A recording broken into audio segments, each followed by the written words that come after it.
The 1992 to 2014 Ford E-Series van is an extremely popular build platform, and for good reason. With tremendous aftermarket support from companies such as U-Joint Off-Road, Illumines, and Fiberine, you can easily build one of these E-Series chassis to handle most off-road scenarios and allow you to escape to camping destinations far beyond the tarmac.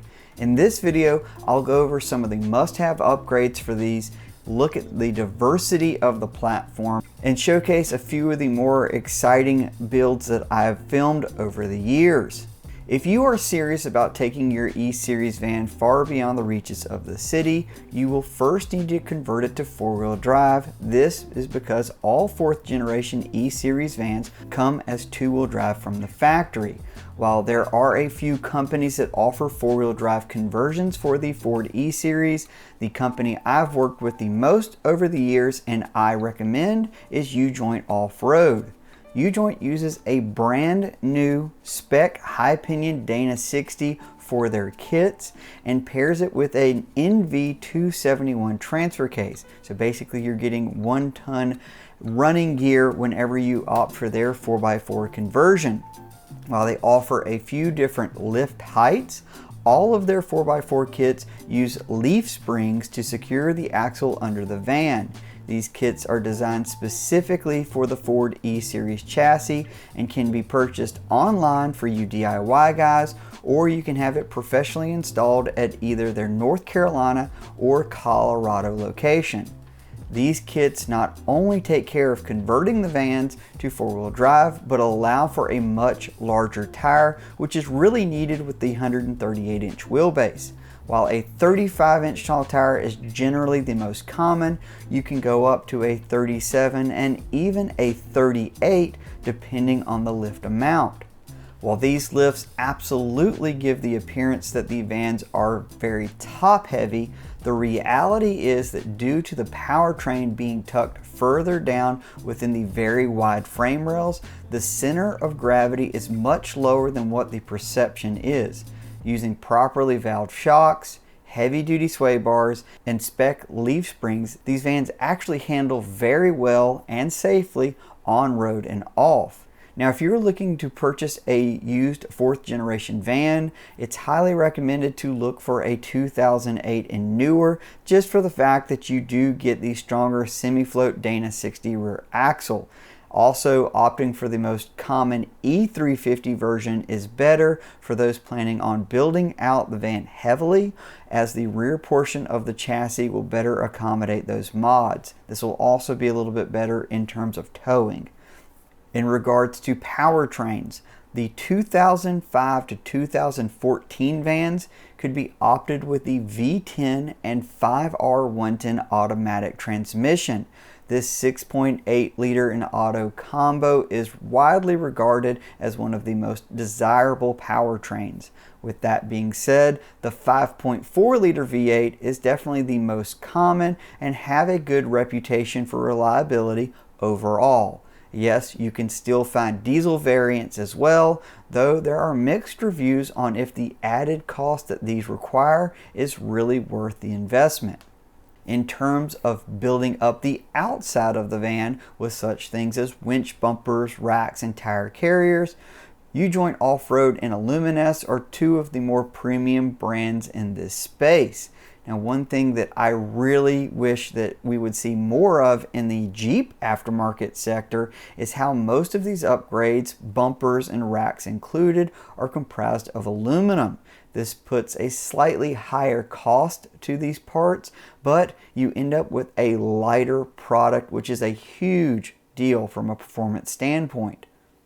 If you want more room in your van, these Fiberine caps are really a great way to go. Now, you can go with a retractable roof. The problem is they require a bit more maintenance and you don't get the fixed storage.